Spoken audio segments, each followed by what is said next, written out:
నేను మీ మహేష్. ఉమ్మడి మెదక్ జిల్లా వ్యాప్తంగా ప్రధాన వార్తలు. మెదక్ జిల్లా నర్సాపూర్ మున్సిపాలిటీ విజయ సంకల్ప సభలో బీజేపీ పార్టీ మున్సిపల్ అభ్యర్థుల ప్రచార సభలో పాల్గొన్న రాష్ట్ర అధ్యక్షుడు రామచంద్రరావు, కాంగ్రెస్ పార్టీ అంటేనే అవినీతి పార్టీ, కుంభకోణాల పార్టీ, అబద్ధాల హామీలు ఇచ్చి గద్దెనెక్కి ప్రజలను మోసం చేస్తుందని అన్నారు. సంగారెడ్డి జిల్లా ఇస్నాపూర్ మున్సిపాలిటీ ప్రచారంలో పాల్గొన్న మాజీ మంత్రి హరీష్ రావు, సిగాచి పరిశ్రమ ప్రమాదంలో మృతి చెందిన కుటుంబాలకు రేవంత్ ₹1,00,00,000 పరిహారం ఇస్తే నేను ఎమ్మెల్యే పదవికి రాజీనామా చేస్తానని, కాంగ్రెస్ నాయకులు వచ్చి డబ్బులు పంచితే తీసుకోండి, ఓటు మాత్రం కారు గుర్తుకే ఓటేయండి.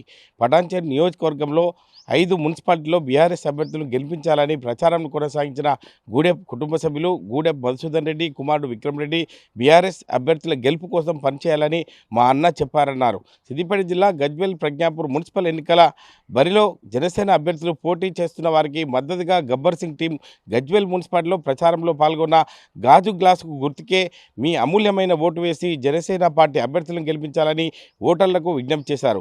సంగారెడ్డి జిల్లాలోని ఇస్నాపూర్ మున్సిపాలిటీలో బీజేపీ బలపరిచిన కౌన్సిలర్ అభ్యర్థులు బలపరిచిన కార్నర్ మీటింగ్కు హాజరైన ఎమ్మెల్సీ హంజిరెడ్డి, పాలనలో మార్పు రావాలంటే, ప్రజలకు మంచి రోజులు రావాలంటే బీజేపీని గెలిపించాలని ఓటర్లకు విజ్ఞప్తి చేశారు. ఇది తాజా పరిస్థితి.